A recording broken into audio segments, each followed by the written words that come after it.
تو ماما کہنے لگیں کہ یہ بات ٹھیک ہے، میں تجھ سے بہت محبت کرتی ہوں، لیکن میں تمہارے بھلے کے لیے یہ بات کہہ رہی ہوں۔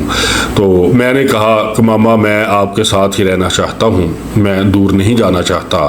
تو وہ کہنے لگیں کہ ٹھیک ہے، پھر تم ایسا کرو کہ مجھے ایک خط لکھو اور اس خط میں جو بھی باتیں تمہارے دل میں ہیں وہ ساری باتیں مجھے لکھ دو، پھر میں اس کے مطابق فیصلہ کروں گی۔ تو میں نے ماما کے نام ایک خط لکھا، جو بھی باتیں میرے دل میں تھیں میں نے ان سارے خدشات کا اظہار کیا۔ خط پڑھنے کے بعد ماما نے اپنا فیصلہ بدل لیا اور انہوں نے کہا کہ اب تمہیں بورڈنگ سکول میں جانے کی کوئی ضرورت نہیں ہے، تم ہمارے ساتھ ہی رہو۔ مراد نے مزید BBC کو انٹرویو دیتے ہوئے بتایا کہ پروین شاکر بہت دور اندیش تھیں، وہ اکثر یہ بات مجھ سے کرتی تھیں کہ میں یہ چاہتی ہوں کہ تم ڈاکٹر بن جاؤ، اور اس میں بھی وہ جو نیرو سرجن ہوتا ہے جس کی بہت مشکل سے اسٹڈی ہوتی ہے وہ بن جاؤ۔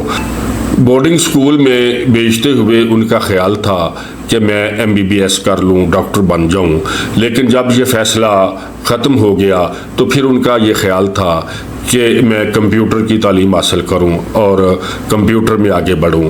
وہ یہ بھی کہتی تھی، بہت دور اندیش تھیں، وہ اکثر یہ بات کہتی تھی کہ آنے والا جو دور ہے وہ کمپیوٹر کا ہے، تو تمہیں اس کی طرف خاص دھیان دینا چاہیے۔ ماما کی ہدایت کے مطابق میں نے کمپیوٹر سائنسز میں داخلہ لیا اور میں سافٹ ویئر کا انجینئر بن گیا۔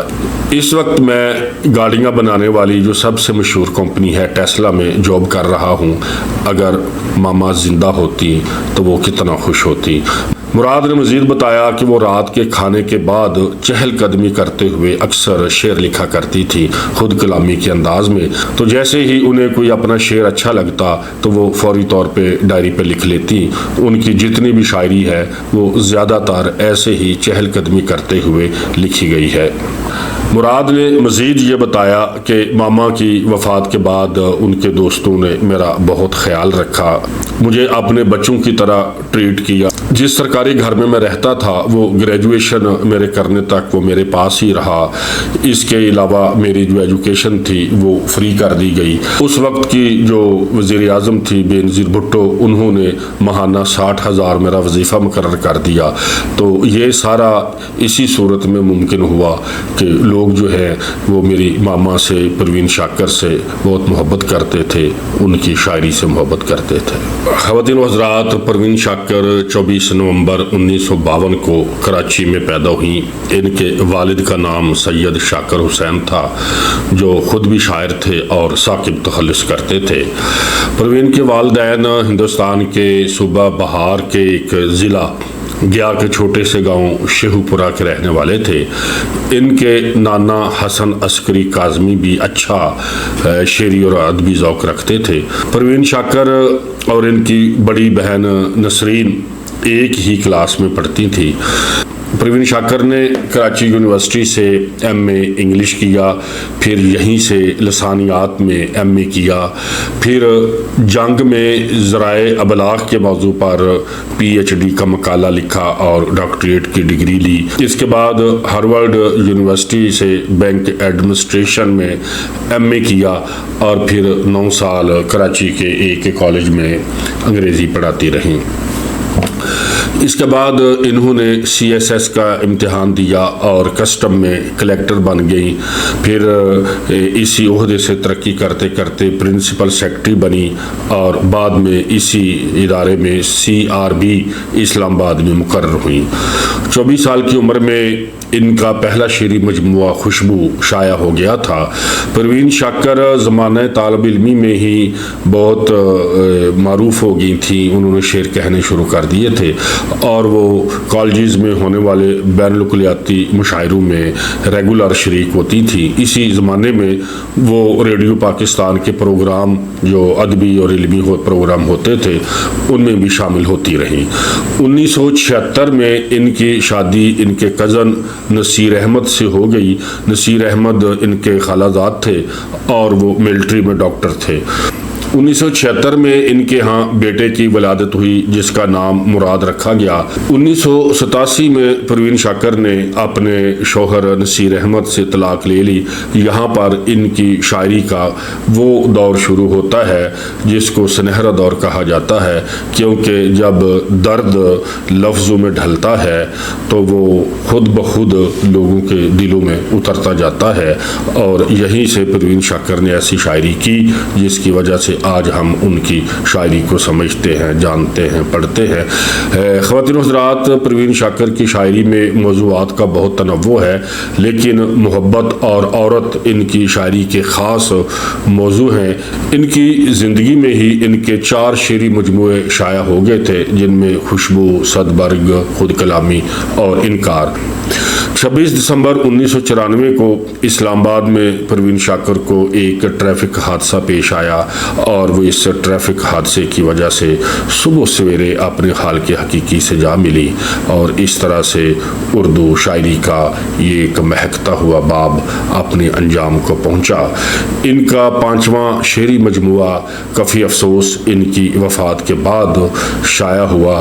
ان کے 5 شعری مجموعوں پر مشتمل ان کی کلیات ماہ تمام کے نام سے بھی شائع ہو چکی ہے۔ دوستو، پروین شاکر کی ابتدائی شاعری خالصتاً ایک نوعمر لہجے کی اور ایک نسائی لہجے کی خوبصورت شاعری ہے۔ انہوں نے ایک نوعمر لڑکی کے جذبات و احساسات کو بڑی خوبصورتی سے اپنی شاعری کا حصہ بنایا ہے۔ اصل چیز یہ نہیں ہوتی کہ شاعر نے اپنے جذبات کو اپنے اشعار میں پرویا ہے، وہ تو سبھی شاعر کرتے ہیں۔ اصل چیز وہ ہنر اور وہ سلیقہ ہوتا ہے جو شعراء پر انعام کی صورت میں اللہ تعالیٰ کی طرف سے ودیت کیا جاتا ہے۔ پروین شاکر کا شمار ان شعراء میں ہوتا ہے جن پر اللہ تعالیٰ کا خاص کرم ہے، جن پر اللہ تعالیٰ کی خاص نوازش ہے۔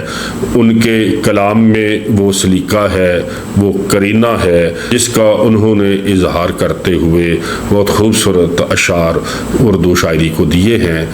میں سچ کہوں گی مگر پھر بھی ہار جاؤں گی، میں سچ کہوں گی مگر پھر بھی ہار جاؤں گی، وہ جھوٹ بولے گا اور لاجواب کر دے گا۔ ایک اور شعر دیکھیے کہ بادباں کھلنے سے پہلے کا اشارہ دیکھنا، میں سمندر دیکھتی ہوں تم کنارہ دیکھنا۔ پھر وہ ایک جگہ پر کہتی ہیں کہ کیسے کہہ دوں کہ مجھے چھوڑ دیا ہے اس نے، کیسے کہہ دوں کہ مجھے چھوڑ دیا ہے اس نے، بات تو سچ ہے مگر بات ہے رسوائی کی، بات تو سچ ہے مگر بات ہے رسوائی کی، تیری چاہت کے بھیگے جنگلوں میں میرا تن مور بن کر ناچتا ہے۔ انسان ساری زندگی سے کچھ نہ کچھ سیکھتا رہتا ہے، مختلف تلخ اور شیریں تجربات سے گزرتا ہے۔ وقت گزرنے کے ساتھ ساتھ اس کی شاعری میں تنوع آتا ہے، تبدیلی آتی ہے، اور وہ حقیقت پسند ہوتا جاتا ہے۔ اسی طرح کی کیفیت سے پروین شاکر بھی گزری ہیں، اور انہوں نے زندگی کو جھیلا ہے اور زندگی کے مختلف تجربات کو اپنے شعروں میں پھر بیان بھی کیا ہے۔ بارشیں جھاڑے کی اور تنہا بہت میرا کسان، جسم اور اکلوتا کمبل بھیگتا ہے ساتھ ساتھ۔ پھر کتنا خوبصورت شعر ہے کہ جگنوں کو دن کے وقت پکڑنے کی ضد کرے، بچے ہمارے عہد کے چالاک ہو گئے۔ پھر وہ ایک جگہ پر کہتی ہیں کہ اس بار جو ایندھن کے لیے کٹ کے گرا ہے، اس بار جو ایندھن کے لیے کٹ کے گرا ہے، چڑیوں کو بہت پیار تھا اس بوڑھے شجر سے۔ پھر وہ کہتی ہیں اپنی جو ایک خاص ان کی کیفیت ہے جس میں وہ آ کر اکثر شعر لکھتی تھیں کہ آندھی کی زد میں آئے ہوئے پھول کی طرح میں ٹکڑے ٹکڑے ہو کے ہوا میں بکھر گئی۔ پروین شاکر ایسی شاعرہ ہیں جنہوں نے غزلیں بھی لکھی ہیں اور نظمیں بھی لکھی ہیں، وہ ان دونوں اصناف کو بڑی سہولت سے لکھتی تھیں۔ ان کی کتابوں میں غزلوں اور نظموں کی تعداد تقریباً برابر ہے۔ خواتین و حضرات، ایک اور بات جو میں آپ کے ساتھ شیئر کرنا چاہ رہا تھا وہ یہ ہے کہ شعر لکھنے کی طرح شعر پڑھنا بھی ایک آرٹ ہے، کہ جب شاعر اپنی اسی کیفیت میں جا کر جس میں وہ شعر لکھتا ہے اور جب وہ شعر پڑھتا ہے اسی کیفیت میں، تو شعر کا حسن جو ہے وہ پہلے سے 2 گنا ہو جاتا ہے۔ پروین شاکر بھی ان خوش نصیب شاعروں میں شامل ہے جن کو شعر پڑھنے کا سلیقہ آتا تھا، جن کو شعر پڑھنے کا ہنر آتا تھا۔ ان کے لہجے کی اداسی، ان کے لہجے کا ٹھہراؤ ایک بڑی خوبصورتی سے ایک کمبینیشن بناتے ہوئے ان کی شاعری میں دار آتا ہے، اور جب وہ اس کیفیت میں شعر کو پڑھتی ہیں تو شعر کا حسن واقعی 2 گنا ہو جاتا ہے۔ دوستو، پروین شاکر کی شاعری ایسی ہے کہ اس پر گھنٹوں بولا جا سکتا ہے۔ اس کی شاعری کے اتنے مختلف حوالے ہیں، اتنے مختلف شیڈ ہیں کہ اس پہ بہت زیادہ گفتگو کی جا سکتی ہے۔ میں نے کوشش کی ہے کہ پروین شاکر کی شاعری کے جتنے مختلف رنگ ہیں، جتنے مختلف شیڈز ہیں، ان کی ذاتی زندگی، ان کی نجی زندگی، ان کی شاعری کے بارے میں کہ مختصراً تھوڑا تھوڑا سارے جو حوالے ہیں وہ میں آپ کے سامنے رکھ سکوں۔ اس میں میں کتنا کامیاب ہوا ہوں یہ تو مجھے آپ کی آرا سے پتہ چلے گا۔ آپ پروین شاکر سے اپنی محبت کا ثبوت دیں، آج کے اس ویلاگ کو شیئر کریں، لائک کریں اور ہمارے اس چینل کا خیال رکھیں تاکہ ہماری بات بڑی مضبوطی کے ساتھ زیادہ سے زیادہ لوگوں تک پہنچ سکے۔ پروین شاکر کے ایک شعر کے ساتھ آپ سے اجازت چاہوں گا۔ عکس خوشبو ہوں بکھرنے سے نہ روکے کوئی، اور بکھر جاؤں تو مجھ کو نہ سمیٹے کوئی۔ میزبان عرفان صادق کو اجازت دے۔ اللہ حافظ۔